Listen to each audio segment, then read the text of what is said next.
Hello guys, welcome to a new video on Tower of God New World, and in this video I'm going to do the character review for Evankhell. The reason why I'm doing this is obviously because new players will have access to the welcome banner for Evankhell and will most likely get her to Rainbow 5. So I think it makes sense to make a video about her, talking about the usual stuff, how good this unit is, skills, exclusive equipment, gear, ignition weapon, rapport, revolution, and also a final showcase. So again, I'm going to cover all those points. I hope that after this video you have a better idea on how to proceed building this unit and in which kind of teams you could try running her and stuff like that. That's more or less the idea. Now, the first point is how good this unit is, and I will say she's one of the best DPS units we have in the game because, well, for once, mage subnodes in the Revolution are busted. They get so much out of it. That's insane. And also because our special move has quite a big AoE and the damage is also pretty good. So definitely a really good unit to have. The thing with her is it's either not Revolution 5, Rainbow 5, or you cannot basically use her. So it's quite tricky, I will say. Like, if you could max her out from the welcome banner, great. If you are a player that doesn't have a Rainbow 5, don't even try to use her. I mean, you could potentially running some resistance set, but it's really suboptimal. The damage won't be enough. And it's just, there are better units. So don't even bother if she's not Rainbow 5. That's my recommendation, I would say. Now, we can have a look at the skills. I would say it's pretty simple kit. It's mostly damage, but there is also some utility in it. So yeah, we can start from the passive here. The passive is going to give her a 50% HP recovery decrease on the enemies that she targets for 5 seconds. Overall, pretty good. It helps against those units that have a lot of HP regen. Pretty helpful, also in bursting them down. And that's pretty much it. I will say that enemies in Adventure might still heal a bit too much, but definitely this is better than not having it. So definitely a plus. Then we have the second portion of the passive, that is when she drops below 30% HP, one time per battle she's going to deal 200% attack as damage to all enemies, recover 64% of her missing HP, and she's going to increase her attack by 80% for 15 seconds. Now 15 seconds is not that long of duration, but still it's okay. I would say as a passive. That basically gives her a second life kind of thing. There are invincibility frames in it, even though I have some bugs, and if you read my conversation with other people on my Discord server earlier today, or yesterday probably by the time this video is out, but you will have seen probably videos that I kind of uploaded there to show how my Evankhell just dies as soon as she rushes to the enemies, which does not happen on anyone else, it seems. So I don't know, mine is just dumb at certain points, but that doesn't matter too much. We're going to talk about that in the showcase probably, but yeah. For now, I would say that's about it for the passive. The first active skill is probably one of the skills I don't really like in her kit. She's going to throw a fireball to one enemy with the lowest defense, and she's going to recover 30% of the HP dealt. Also, the multiplier here is not that high, it's 400% attack. Nothing insane for it being a single target skill. And 30% HP back, fine, I guess. No, really not needed, but okay. Okay, I really don't like this skill that much. She's mostly relying on the special move, guys. That's about it. The second active skill is a bit better because she's going to summon a flame vortex for 3 seconds, pulling enemies in range and dealing 200% of her attack as damage per second. And then after these 3 seconds, the vortex is going to explode, dealing 400% attack as damage and knocking down enemies for 2 seconds. So overall, this crowd control is pretty good to also help grouping enemies before she casts the special move, even though at Rainbow 5 she just cast the special move before it. So not that important. Again, just she's mostly special move unit, really doesn't matter everything else. If you look at the special move then, that is the most important part, we're going to see that she's going to summon an orb that's going to deal 400% of her attack as damage to nearby enemies every second for 4 seconds, and she's going to deal 600% of her attack as damage every second if the enemies are close to the orb. She's going to be invincible while using this skill. So yeah, this is the attack skill that she's going to use. 600% per second. That there is a quick thing to mention about this, but I'm going to do that in a second. Is a pretty high amount of damage, so really, really good. And yeah, she's just plain damage, nothing more, guys. She's going to destroy all the enemies that she has close by, and that's pretty good. Now, the thing I wanted to mention here is that the more swiftness you have, the shorter this time frame is. So it's not going to be 4 seconds, but if you have like 110, 120 swiftness, this is going to be a bit less than 2 seconds, more or less. I don't really have an accurate answer, but I'm sure it's at least half the duration. And this could be a plus, could be a malus, depending on your situation, but definitely the invincibility is going to last 2 seconds less, so that's maybe a minus, but there is definitely a huge plus. That is, the number of ticks does not decrease, so it's not like you only have 2 ticks because it's 2 seconds. No, you're always going to have all the ticks of damage, but they're going to be shrinked in a 2-second window. So the burst damage is going to be higher, which is super helpful against tanky enemies. So yeah, just keep that in mind. The more swiftness you have, the more burst you do, but you might like lose out on the invincibility a little bit. That's just the only note I have here. So yeah, that's pretty much all for the skills. We can go over to the exclusive achievement, which I must say I'm super disappointed with, but okay. So the first thing is the additional stat that we have here, crit hit rate. Mages on Revolution get crit hit rate in the subnodes, and you can get up to 90% of it. So this 10% is entirely useless. And I don't know, it's okay in PvP because enemies will have crit hit resistance, but for adventure, really awful. But okay. Then we have the level 1. That is probably the best of the 4. I don't know, really, it's pretty terrible, to be honest. She's going to, like, the Festival of Flames is going to be enhanced, and the duration is going to be increased by 2 seconds, so from 3 to 5. Okay, but again, not that important. She's not really going to cast it that frequently and that consistently, and the fight might even finish before she even casts the first one, so kind of questionable. The second one is really useless. Is a 10% increase on the HP restore kind of effect that the Death Sentence skill has. That is the single target that attacks the lowest defense enemy. This is entirely useless. 30% was already enough, and it's not like you're playing her resistances, so you don't really care if she's healing or not. Like, your Evankhell will either live or die. There is no middle ground. Like, she's not going to stay alive with a bit of HP and then recover with this skill. No, she's just dying. So I don't really like this. Level 3 is a bit better because in certain compositions she will lose all the HP, trigger the passive, and then recover the HP from the special move. But this 5% is okay, but again, as I said before, is kinda alive or dead. There is nothing in the middle, so whether you are full HP or you are at 10% HP, she's still dying in 1 hit. So I don't see these as being that important, but I mean, I guess it's okay-ish. Then we have level 4, is going to change the activation condition for the passive from 30% HP to 40%.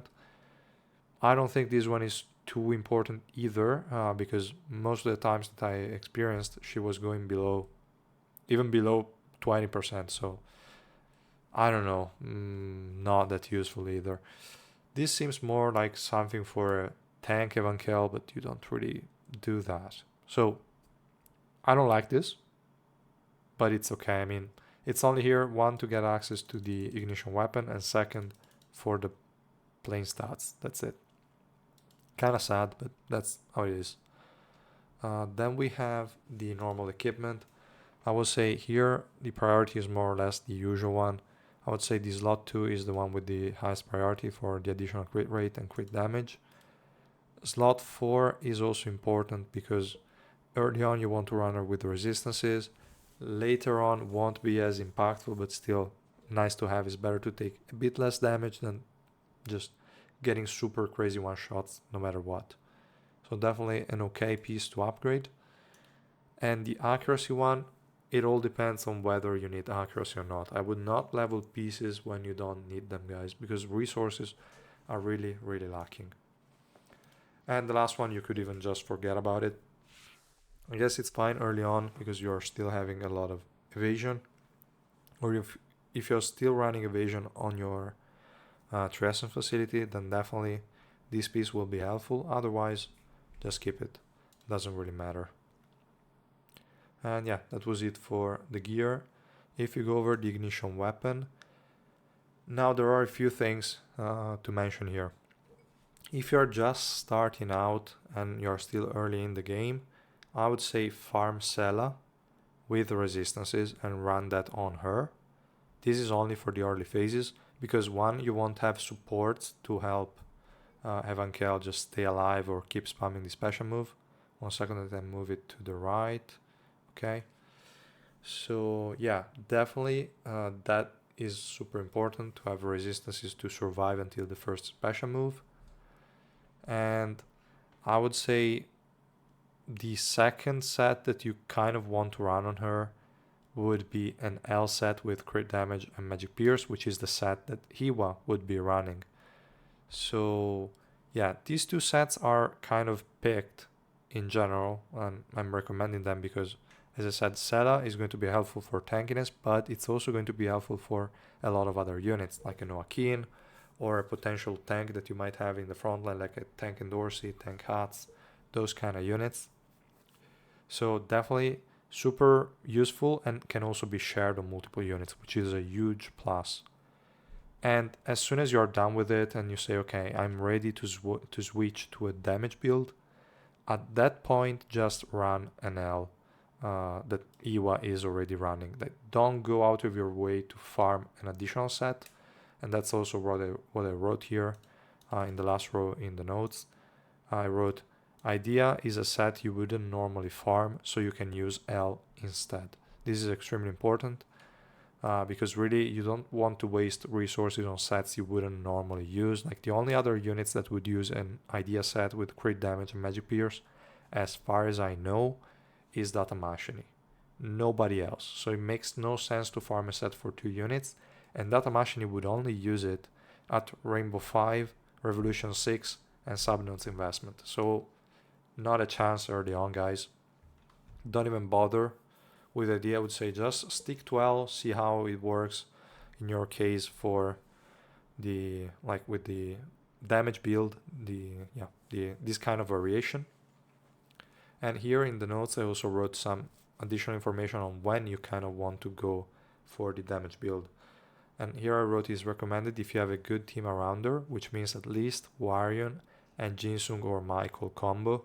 I didn't put Vicente in there because he also targets the highest attack enemy, but is too slow, so he's not going to give the energy to Evankhell when she needs it. The other 2 guys can just kill the enemy instantly and provide the 400 energy from Warion's passive.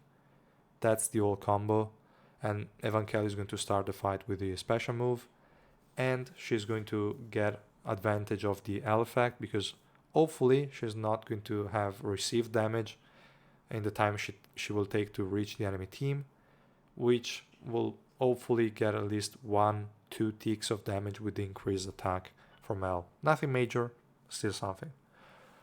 And yeah, that's the idea. Obviously, the idea set is going to be better because that kind of guarantees a chaining between the first and second special move, which is often super helpful. But again, not really a threat you would normally farm. So that's kind of the thing here. And yeah, that's pretty much all also for ignition weapons, I would say. If you have any questions, feel free to ask them below, but it should be pretty straightforward. Now, if we look at Rapport, She's a DPS. She obviously want to go for the highest level possible. But again, if you don't have accuracy issues, to be honest, right now you can just stop, as always, at level 4. But for DPS, they should be the first ones to get the plus 100 accuracy in any case.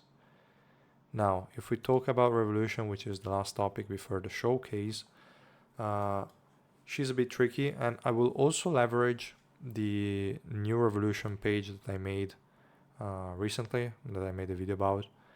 And here we can see first how much investment she actually needs, like 106,000 shining fragments, the orange fragments. Okay, I clicked on the formula, whatever, and 600 Revolution ores. Well, actually, wait a second. Nah, she doesn't need 600. This cooldown reduction is not needed. It's only for active skills, and you would only need... It's actually weird that I actually wrote that as a thing. Let me just correct it for some reason, but definitely not useful. That doesn't have any impact on the cooldown of the special move, so really big no. Now the price is only 80, well, only, okay, whatever, 83k, let's say, orange fragments. And here there is again the note regarding the swiftness that gives short invincibility but more burst. So that's about it. And if you look at the order, the one I recommend is going for accuracy first, only as much as you need. Then crit hit rate, again, as much as you need. And as we can see here, I didn't put any points in accuracy because I don't need it, so I didn't put any. And the second one is crit hit rate, and I had to put 15 to get to the 100%, so that's the thing. Third one, I put swiftness just because it's a bit cheaper, but you could also just skip it at first. It's going to be helpful for that extra burst that I just mentioned, but that's kind of up to you. I put it as a third priority just because it's cheaper and can still provide that additional burst, so it's okay as an option. Afterwards, I added the attack option instead of the crit damage, because attack just provided a more broader increase in damage. Which one of the two is better? Hard to tell, because attack is not something I could calculate with my tool, kind of. So hard to tell. My guess is that attack is going to be more impactful unless you're running a lot of units that already buff attack. At which point, go for crit damage instead, I would say. But yeah, for the one after that is going to be special move Pierce. This node is going to be super expensive, but the damage increase you get from this is higher than the one you get from crit damage, at least according to my calculator, so that's why I put them in this order. But it's definitely fine even if you want to go with this one. I think with the stats they kind of set, that was obviously 100% crit rate, and a starting of 70% magic pierce, and a start of 130-ish crit damage. The special move pierce was like 50% increase in damage, and this one was like a 30-ish, something like this. So definitely this one gave more damage than this by an okay margin. I think it's pretty big, but yeah, that's the only reason why the order is like this. But you can feel free to upgrade this one first if you don't have the purple mats, or if you don't feel like spending them. Totally valid option as well. Or the attack if you went the other route, up to you. So yeah, that's kind of the idea, and those are the nodes that I have maxed out. As you can see from here, I didn't max anything else, no HP, no cooldown reduction, no anything. I don't even know why it was set up that way. To be honest, I might have to double check it, because when I did it, like it took quite some time. Maybe I was tired and I didn't pay too much attention to that particular one. But the rest should be pretty accurate. I don't know why that one was missing. So yeah, that was it for Revolution. Now I can show a couple of clears, but again, as I said before, is tricky because my Evankhell kind of sucked overall. It's really bad, but I can show you what I mean by that. Now, these first clear, I used a borrowed Evankhell. I used Rosie's one, So she had a pretty good, okay, other than this piece, she had a pretty good idea set, which will help a ton in just making her uh, deal, like chain those special moves. So pretty good. And unfortunately, and I say unfortunately because you wouldn't normally have to, I had to run an Escanor for her to survive a bit. Because if I placed her in Escanor position, she'd just die immediately for some reason. So, I don't know. Kind of weird. Even before the first special move, and that should never happen because she has invincibility frames in the passive and should be able to cast the first special move regardless. But mine doesn't, somehow. So I had to resort to using Escanor. You could use a Karaka, any kind of frontline would be just fine. Or you can use other things, other units that we're going to see also in another of the fights that I'm going to showcase. This composition doesn't really have a ton to help. This Romay doesn't do anything in this fight, probably didn't even... Okay, she had a set on. Because what I was trying out here was to check who Romay was focusing on with the passive before I invest in Revolution 5. Because Revolution 5 could be a huge increase in attack for whichever unit she's going to heal with the basic attacks. But again, I didn't really trust the the targeting of the passive, so I felt like I needed to check it. So I tried some tests using her in the team, but she didn't really provide anything that, yeah, I mean, other than the Doris effect, she was entirely useless. Then we have the attack increase from Xiaxia, pretty good, and also some heals and energy, but nothing major. Then we have Nare, that's going to provide energy to Evankhell, super helpful. And in theory, the invincibility from the uh, Exusia equipment. So overall, really solid unit. Also attack boost because she's a Revolution 5. But even if she was not Revolution 5, you could still use her just because of the energy increase that she gives, especially if you're not running an idea that will come in handy. But okay, that's more or less the idea behind this comp. But there are units missing, also the two that I mentioned before, that were Jinsung and Warion support. They are both missing. I don't remember if one of the other clears that I'm planning on showing has them, but we'll see. For now, I can just show how the fight went.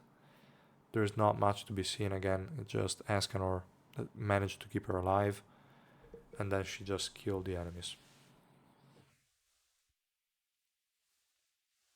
Other than the Cruel Sun by Escanor, there was not much grouping here.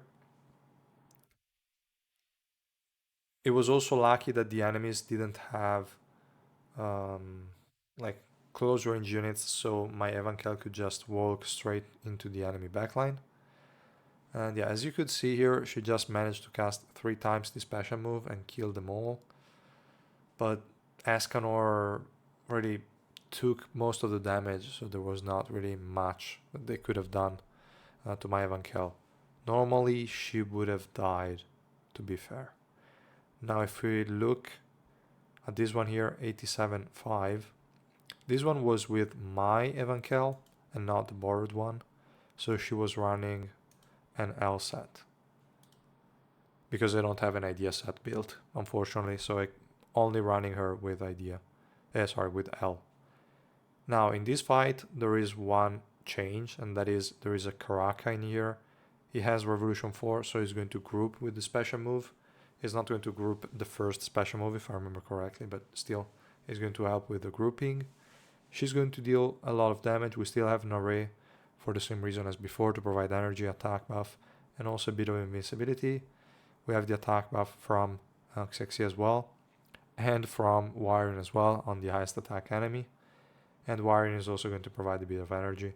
I didn't put Romay here because I didn't feel like I needed to. Like, I didn't want to focus too much on the passive in this case. I'm still trying her in other compositions now in the current floor I'm at, just to see. Again, the focus on the passive is still not 100% clear to me, but we'll see. So in here, if we look at this fight, it's going to go a bit differently from the one before, but still quite similar because also in this case we have a frontline unit. She took a lot of damage if you saw. She procced the passive and she managed to cast it immediately. Now she's casting it again because she had enough energy. Now she killed someone else. She got energy back and also from an array, and she cast it again. And that's about it. She cast like 3 special moves in a quick succession and the enemies died. It wasn't one of the best fights, to be honest. Actually, it was pretty bad. But still, you can see that the damage is there. It's just awkward to play at times. Let's put it like that. Now I have another clear with more of a premium or expensive version, if we want to say like that. That was from the previous floor, yes, this one. And here we have a Yurang for grouping. I think I gave her a Sela set just for survivability, yes. And here she has the usual L set. Now we have Anniversary Iwa at Revolution 5 for the extra survivability. That coupled with Bam and Evan, there is no way my Evankhell can die. So that's why she kind of managed to stay alive in this kind of situation, but normally she would have died many times over. So you also kind of want to use her with frontline to take some hits before her and just some units that can keep her alive. This would not normally be that important if your Evankhell is a normal one, so that she casts the special move as she has it. Mine was not. I will never play manual, guys, just so you know it. And yeah. Here she's just wasting time on active skills to instead of casting a special move. This is extremely annoying because that will cost me a lot of deaths. Now, here was fine because she was really super well protected by those other teammates. But in general, that's something you don't want to see. You don't want to see her casting the active skills. That's really wasted damage and also gives the enemy a chance to kill her. So yeah, I don't really like that much.